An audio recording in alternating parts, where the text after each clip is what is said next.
Hello everyone, I'm going to show you how to set up your Arris router. And before I start, I would like to remind you that if my video helps you, please support my work. I send half of all donations to animal shelters. All the details are in the description below. First, turn on the router. Take the power adapter. Plug the power adapter into an outlet.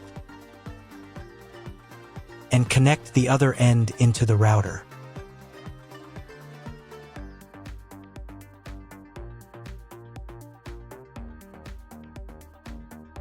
When the router is powered on, the light will turn on. It may take a few minutes for it to completely turn on. Next, connect the cable from your internet provider or from your modem to the internet port. You now need to reset the router to its factory settings.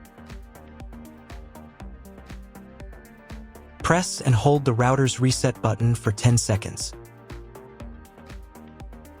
Wait for the indicator lights on the router to begin flashing. Sometimes, this button is located inside the router casing to prevent accidental presses. In this case, use a thin object to press it down.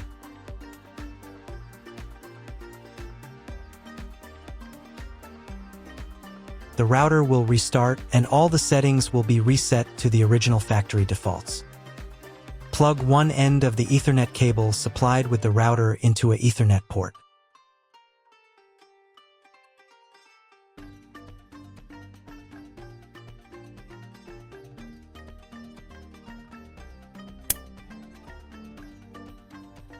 Plug the other end of the cable into your computer's Ethernet port. Please wait a few minutes for connection.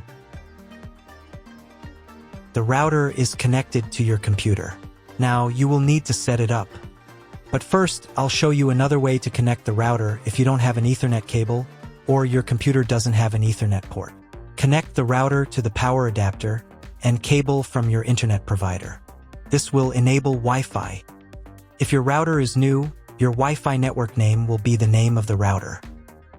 Your router has its own Wi-Fi network name and password printed on a label. Connect to it.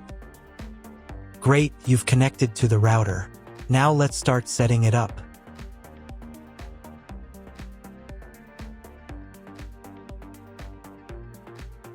First, open your web browser and visit the URL you see on the screen.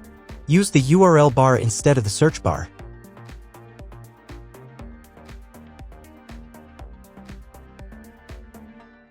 At the beginning, you will see a form with a login and password. Usually, it is admin and password. If these credentials are wrong, then find label on your router. The credentials are often printed on the bottom of the device.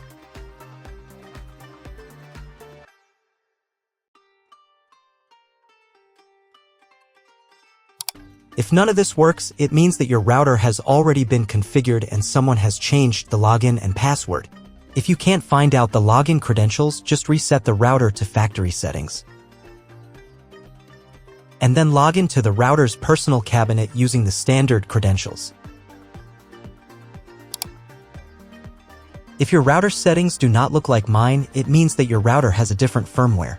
I made a video for every firmware type. You can find all the links in the description down below. I want to warn you right away that there are many firmware versions and they may differ slightly. But don't worry, you will succeed, just watch the video and follow the instructions. So, first you need to launch the Quick Start wizard. To do this, click this button. This wizard will help you customize common Wi-Fi settings. This wizard's customization options are enough for most people and most homes. But if you have specialized network needs, you can further configure and customize your router after completing the wizard. Click the next button. At this stage, you can customize the Wi-Fi network's name and the passphrase used to connect to the network. The name must be between 1 and 32 alphanumeric characters long. If using automatic band steering, This name will apply to both radios. The passphrase must contain between 8 and 64 characters. Click the Next button. If your router has two Wi-Fi radios, then after the setup you will have two networks with similar names. The 5 GHz Wi-Fi radio offers the best performance. Click the Next button. Click the Next button again. On the next page, you can change the default login credentials for the router's admin panel. If you want to change the username, check this box. Enter the new username in this field and confirm it in this field. The same applies to the password. If you want to change it, check this box and enter your new password in these two fields.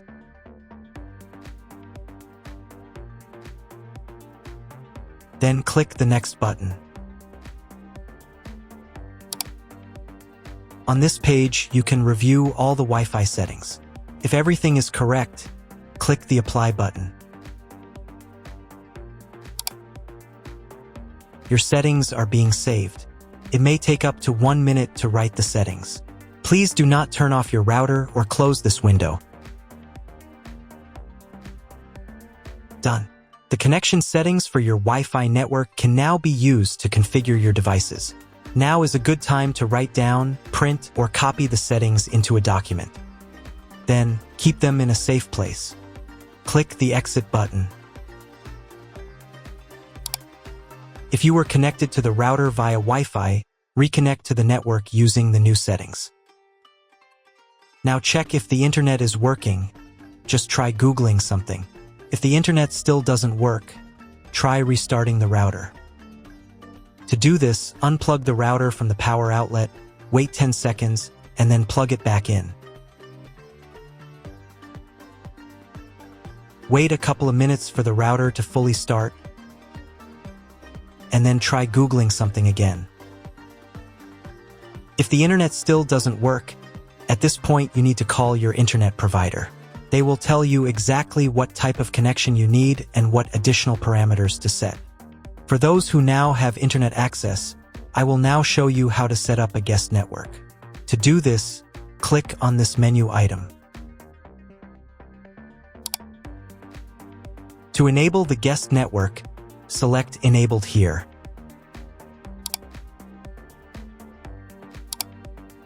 In this field, you can change the guest network name. Then, to set a password for the network, select this menu item and enter the guest network password in this field. Save the settings by clicking the Apply button. Do the same for the 5 GHz network.